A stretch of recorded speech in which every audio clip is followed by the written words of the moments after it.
legends come on, we got to get right to it. And Paul Kuharsky, you hear him on Outkick 360, 3 to 6 Eastern time right here. I mean, I don't know why you wouldn't listen. I listen every stinking day because it's really good. Paulie, first, thanks for joining. I want to get right to it. Who do you like in the AFC?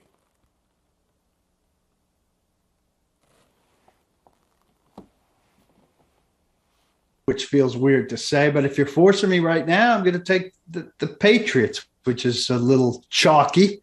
By the way, I appreciate the introduction, but I've heard you introduce other people now, and I now realize it's completely part of your shtick, and that everybody that's introduced is the greatest. Yeah. So it doesn't feel – I don't feel that important. No, you shouldn't. But, yeah, I know. It's kind of my thing. You're the greatest. I'm hyperbolic, very much so. Yeah, I think the Patriots right now, I mean, they had a week off. Late bye teams have done very well in the last several years. They're not exceptionally dynamic by any means. I think some of the better teams here are defensive teams that manage things on offense. I saw them a couple weeks ago. I was up in New England for Titans Patriots. They certainly did that to the Titans. I'm curious to see what they do. It's in Indy, right, this coming weekend. That's a big one. I really like the Chargers, but I don't know how far they can go with run defense problems. And every time you like somebody in the AFC, they then lose the subsequent weekend. So, I like that it's not really sorted out that much. But if you're looking for steady right now, the Patriots are the team.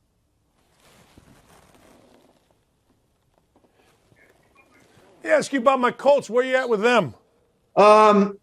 Well, you've convinced me that Reich is a huge problem. I don't understand how you don't give the ball to Jonathan Taylor more frequently. I obviously am closest to the Titans of any team, and they certainly know how to hand the ball to a running back, a top running back. Derrick Henry out now, but they don't hesitate to give it to him when he's healthy. So I don't know how Reich doesn't look at the Titans and kind of see the model. Then you hear that Quentin Nelson had to ask Reich, hey, call some straight up runs here, no RPOs, nothing fancy, and watch us work. And then Reich, I think, said, thanks for the advice. Yeah, well, when your guard has to tell your coach what to call, that's a little disconcerting. So I'm not a big believer in Wentz. I'm not a big believer in Reich. I do think they're talented and they're playing well. And I think these playoffs, as much more than any recently, is about who's hot coming in, and they could be one of the hotter teams.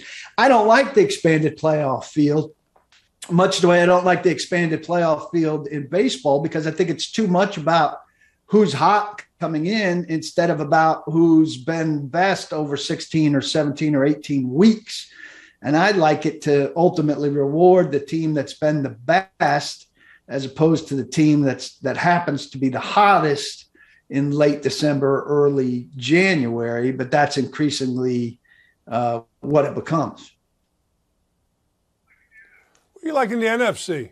NFC, it's hard not to like Green Bay, particularly if they get themselves some home field advantage, though I do believe in Arizona. I think when you're a team that can survive, and what did they win? 2 out of 3, not just without their quarterback, but without their ace receiver. So when Murray and Hopkins are out for a couple of games, and you manage to win 2 out of 3, I mean, that's a well-built team. You always say about your backup quarterback, can you win a couple if he's forced to start? And they did that. That's an impressive build. I enjoyed what Peter King wrote in his column this morning about Keim, the GM there, who said, I knew if this teardown stuff I did where I fired Wilkes in a year and I abandoned Rose in a year didn't work, I'd have trouble getting hired as a middle school coach. But, he kind of took the tack that, you usually regret not doing something sooner rather than not doing it, rather than the other way around. And it's worked out for them. That's a good football team. So it's clearer in the NFC that there are three premier teams, and then maybe Dallas, who's been a lot shakier than it should be. But if I'm picking right now, it's hard to go against Aaron Rodgers, and I'm surprised he's not being mentioned more in the MVP conversation. People seem to be gravitating to Brady, who certainly has a worthy candidacy, but I'd say so does Aaron Rodgers. Let me ask you, what are you going to see tonight? I mean, the Rams need to get going here. The Cardinals playing great. What are we going to see tonight? What are your thoughts? Rams really need to wake up and get going. I don't really understand how they've come so far off the rails. Again, I was at the game that I think started their downturn when the Titans won out there 5-6 weeks ago, maybe longer than that. And I think Robert Woods was more instrumental in what was going on there than a lot of us realized, in terms of, he's not just running routes, but blocking, doing stuff out of the backfield, and kind of a glue guy. And he tore his ACL, I think, right after, the day after the Odell Beckham Jr. trade. And that's certainly not a one-for-one exchange there. They should be better than they are. And this is a go for it team that, was going to be the new model for what should go on in the NFL and how people should give up their draft picks to go get veterans, the way they've done with, not just recently with Mac but with Ramsey and the big names. It's not going so well for them now. And, I feel like they're playing for a wild card either way, but they need to come back to life tonight. And with their backs against the wall, this game meaning so much more to them, I won't be surprised if they pull it out tonight. Stafford's got to get back on track. And I would think McVay's smart enough to give him a game plan that does that and gets him on course. So I'll be watching eagerly tonight. All right, big boy, you're right there. You know more about the Tennessee Titans than anybody in the history of the world. Hyperbola. Where are they at? Nice win yesterday. Got it done. Workmanlike. Where are they at? Even though Derrick Henry, is he coming back for the playoffs like I read these last national night? Guys. Yeah, these Sunday morning stories from national guys are the funniest thing in the world, where they either pronounce things that everybody already knows or try to pretend that they know stuff that nobody knows. No, we don't know if Derrick Henry's going to be back or not. And then they fail to mention, as they report, that Derrick Henry will be back for the playoffs, that the guys, if he's back for week 18 or for a playoff game, he's a big guy like that with surgery to repair the outside of his foot, where there's not good blood flow. And it's usually a slight wide receiver who's having this surgery, not a 250-pound running back. Dan, if he takes 28 carries and runs for 155 and 3 touchdowns like we're used to, I'd be incredibly surprised. So I think it's as much about that as to whether we see him or not. And if I'm Derrick Henry, and if I'm Derrick Henry's agent, as eager as I am to play, I'm not messing with that when I've got, months and months of guaranteed recovery time ahead of me. I think it's time to come to terms with who the Titans are now. They beat the Jags, a terrible team, finally yesterday after losing to the Jets and Houston by letting the Jaguars do what they do, which is suck. Trevor Lawrence threw 4 picks. They had receivers running into each other and falling down. They had Trevor Lawrence, dropping back and seeing he was in trouble and then dropping back again and giving up a 20-yard sack. Titans are a defensive football team now that could still run the ball. Nobody's honoring their pass game. They're still running into heavy boxes. They found a little bit of a run game with Deontay Foreman and Dontrell Hilliard. But their defensive football team has to sack the quarterback, meld the pressure and the coverages, and just be okay on offense. Even with Julio Jones back yesterday, caught 4 passes, nothing super dangerous. And if they're going to go anywhere, that's going to be the formula. We can't sit keep sitting and waiting and say, oh, when A.J. Brown and Julio Jones are back on the field together, they're going to turn into this big explosive offense. Maybe they get a little bit better, but the guys who are going to carry this team are Jeffrey Simmons and Danico Autry and Harold Landry. And by the way, about your boy Urban Meyer, I don't know if you're still in the business of defending him, but I know you're probably big on people looking each other in the eye for a handshake at the end of a game.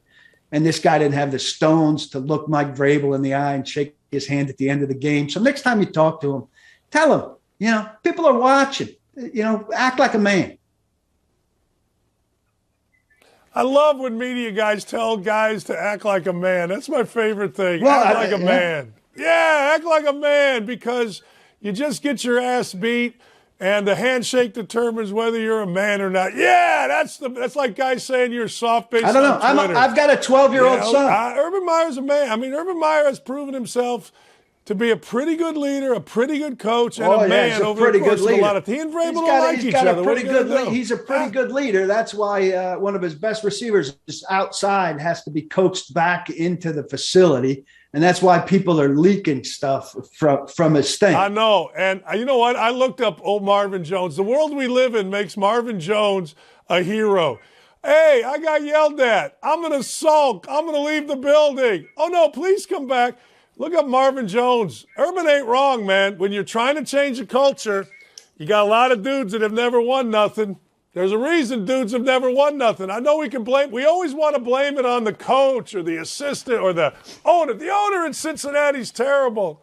All right. I don't know. Marvin Jones has had I've experienced that. You never bring the guy back. Marvin Jones has had. You tell him you want to leave? It happened with Neil Reed in Indiana. You never bring him back, Paul. Then why'd your guy Marvin Jones? Why'd your guy bring him back? Why'd your guy bring him back? Then Marvin Jones has had monumentally more success in the NFL than Urban Meyer. And if you think I'm being soft, I got a 12-year-old kid. You've got grown kids. I bet you told them when they shake somebody's hand to look them in the damn eye. Yeah. I know it, man. When media guy tells the old football coach to look him in the eye, that's what I'm looking at. Yeah, because football coaches every day go into meeting rooms and challenge 6'5", 290-pound guys. We so worry about the handshake. I'm not a media guy. I'm a human being. The handshake determines your manliness. I'm a human being. Why'd they bring him back? They brought him back because the guy that brought him back should be fired. Don't bring him back. Let him go. The guy that should be fired is Urban Meyer. He should go back to his fiefdom where he could run everything and everything will go just like he likes. Look at him on the sideline. He's got wide receivers. I guess he's the only guy in football that's doubled the team's win total and should be fired. They won one game. He's got two guys running into each other. I mean, what's he doing?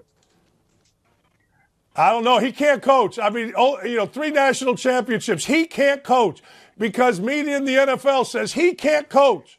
Damn right, he can't coach. I judge coaches by progress. And the team he took over lost not 1, not 2, not 3, not 4, not 5, not 6, not 7, not 8, not 9, not 10, not 11, not 12, 13, 14, 15, 16 straight games they lost. But he's supposed to come in. You know what Jimmy Johnson's record was when he started? 1-15. Come on. I'm looking at him with the greatest quarterback in history to come into the league who's throwing 4 picks and looks like crap. Where's the improvement? He's allowed to get better. He's allowed to get better. Just maybe, Paulie, there's a saying in coaching, who ranks the rankers?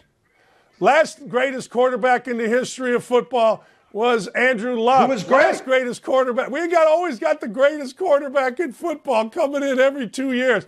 The next one is Quinn Ewers. He's the next great one. Bryce, everybody's the next great one. And you know who ends up being great? Guys like Kyler Murray that are just really good playmakers. I'll defend him, but I know this. The owner loves him. Players seem to like him. When you get behind all the BS of the media, it's all good. You are the world's #1 Urban Meyer apologist, and all of this is framed by the fact that you're his buddy. So you've got the least credibility talking about Urban Meyer than anybody. You're bemoaning the media. The reason you're covering for him is because he's your buddy. He's your buddy. Well, if he's my buddy, I recuse myself from the conversation. That's easy media way. I have the most credibility because I don't have a hard-on. Well, you do have a hard-on. I just sit there and watch. Hey, look, Paulie, I'm not going to lie to you. First practice I ever went to, I thought, damn, this guy really coached. First weight workout, damn. I called Indiana. He's not my buddy. I talk to him once in a while. Do you golf with him? I just know this. In the history of NFL, great coaches, generally, particularly historically, start out awful. Great quarterbacks, Peyton Manning, 3-13. I get it. Guys get mad. He's had too much success. It makes people in the NFL nuts. I get all that.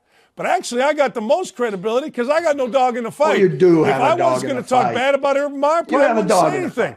But when I watch a guy take over a team that is historically awful, coming off 1-16, had no nutrition, had no weight thing, and he cleans it out, it's going to be growing pains. I've seen it my whole life. Look, the story will be told in the next couple of years. I get it. All you guys can't wait to jump on his ass and say he's horrible. I don't know if it's jealousy. I don't know. He makes you feel bad. I don't know. All I know is this. I'm the only guy credible to talk about this because everybody else is using fifth-person reports. That's all I got. I don't know what to tell you. You'll get the last word. But when I see a coach taking over an NFL team, here's what I look for. Him to work his ass off. And here's what Urban Meyer did. He stayed home to go to a bar to have a young lady rub on him while his team went home to work. Okay. That's not working hard, Dan. That's not working hard. And your credibility is not high on this guy. You're right. His buddy. I mean, Paul, I get it. But there is nobody in the history of football that has ever said Urban Meyer don't work hard. Wasn't working hard that weekend. Pissed all the media guys off. His owner was cool with it. His general manager was cool with it. I don't know what to tell you. I get it, media guy not cool with it. And when you lose, guess what media guy does? Media guy throws it back. We all know that as coaches. Media guy's got that list. Oh, he doesn't work hard because he spent one night out of 1,000 in a bar. Oh, my God, guy ran into each other. All right. Every guy that coaches, Paul, understands that media list 7 weeks ago. But, of course, the media guys have never done nothing wrong. Of course, the media guys are perfect angels, human beings. I get it. We all get it. Look, the bottom line, Paul, is it is going to be decided over the next couple of years. You come into a garbage franchise that's behind the times. If he gets it done, it'll be great. If he doesn't, he'll be out. It's that simple. I don't understand the personal attacks on the guys. Like everybody hates a guy because he's too successful. He's not being very successful right now. Also, on your media guy shtick, and you, Stephanie, Lauren, you should cut this as a promo. On Dan's media guy shtick, I have a news flash. Outkick is a division of Fox, and Dan works for Outkick. He's a media guy. I know you think that, and that's cool because you've always wore the media tag and worried about the spread in the press box. Me? Nuh-uh. I gave up my media passes. I'm an entertainer. I entertain every day, 5 hours a day, and it's absolutely glorious. I don't ever wear a media pass. I don't have a media pass. Yeah, I work for Fox, but a lot of entertainers work for Fox. A lot of us. You ever see, like, when you see a movie, you see that Fox? I'm an entertainer, Paulie. If you sit with me for a little bit, you're going to be entertained. I don't sit there and read, media guy comes up with bad takes, and then his buddies go, oh, what a great long-form interview. I don't do that. I just tell you, based on experience, what's going to happen, what happened, why it happened, unbiased, and I entertain while I'm doing it. Let's go to hot takes. You ready? Yeah, very good. I like this. The Raiders' pregame speech on the field at the Chiefs impacted the game. This is such nonsense. The Titans have gotten in quote-unquote trouble for this. Every game they go to the midfield logo and have a little hype session. It's grass. It's painted grass. If this fires you up, you have motivational problems.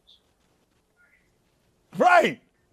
All right. I just read an article by you media guys that said it was a big deal. I'm like, no, it's don't not. Group Stop. us all together. Don't group us all together.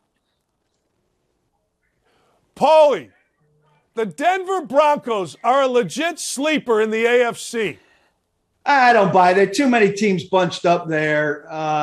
They've got a very nice defense, but ultimately you're going to need some offensive firepower. This is the same doubts I have about the Titans, frankly. Teddy Bridgewater doesn't do it for me. I like the Chargers a lot better. I like the Chiefs a lot better. I don't know. 3 teams are coming out of that division. I lean more towards a big offseason shopping spree for a quarterback. You like Justin Herbert's hair. I don't really get into hair conversations, nor should you. But, I mean, I like Justin Herbert's game. Yeah. All right. The Colts are going to the Super Bowl. I said make the playoffs. No. I watched yesterday. I'm changing it. Colts are going to the Super Bowl. How could you dislike the coach and his strategic decisions during a game that much and then be such a homer and put them in the Super Bowl? They're not going to the Super Bowl.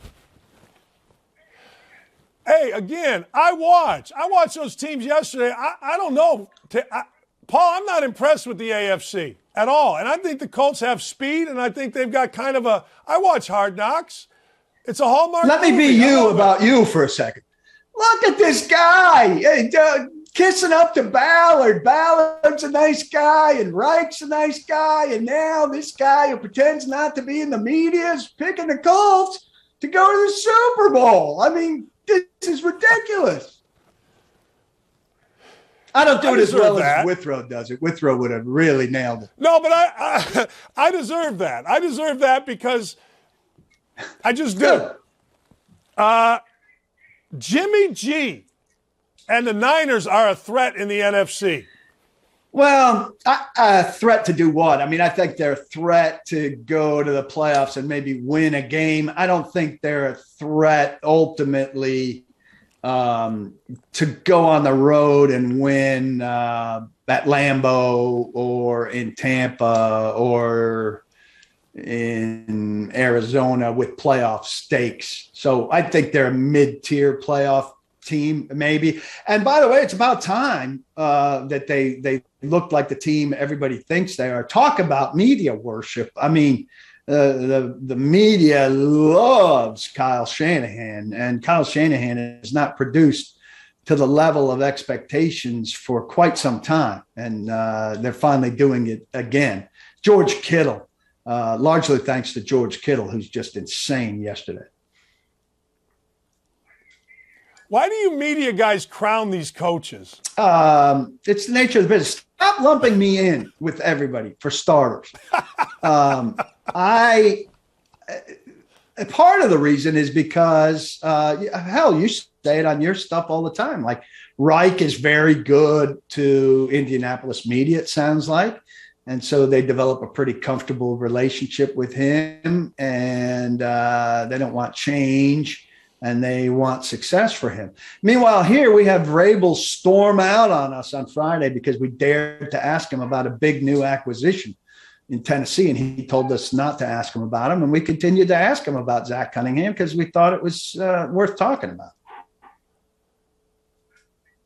That's why you're defending Vrabel. I'm not defending him. I said he walked out like a big baby. No, I'm saying you're defending him against Urban Meyer. You know, those two don't like each other. They got history, bad history. I'd like to hear more about that. But I'd also like Urban Meyer when he loses, which he does on a weekly basis, to look a guy in the eye instead of run off like a baby. I'll give you the last word on that right there, okay? It's very rare. When I'm on your end of things, I never give anybody the last word. I know, but I'm feeling generous. This has been my most fun conversation of this show that I've done for a month. This is the best. The Ravens are done if Jackson has to miss any time, any appreciable time. I've lost a lot of faith in the Ravens, even with Jackson. I mean, they're not playing particularly well. They're losing the teams that they often handle.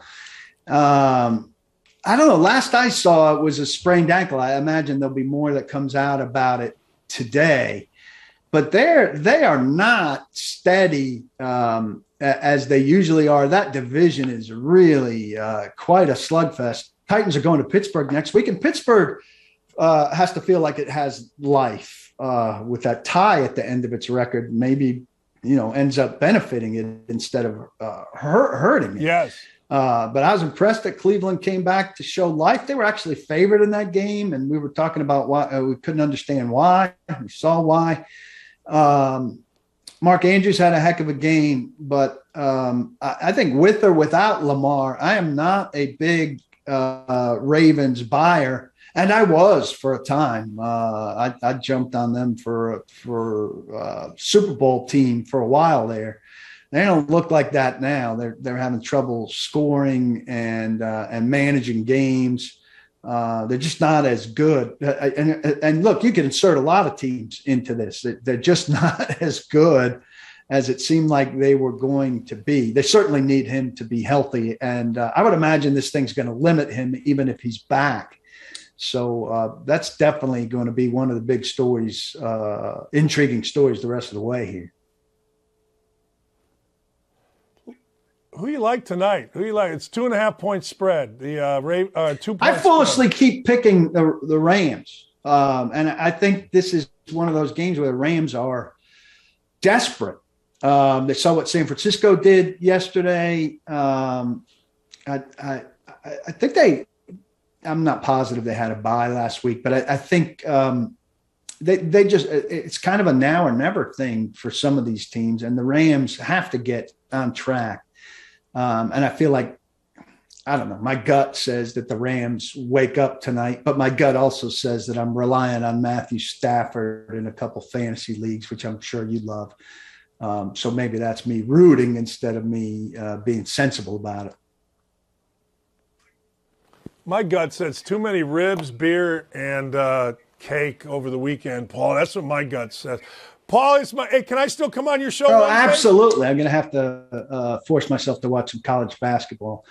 I'm very seasonal, Dan. I like to watch football through football season and then maybe start catching up on some of these other things. I'm not as much of a Renaissance man as you are with as much time. Yeah.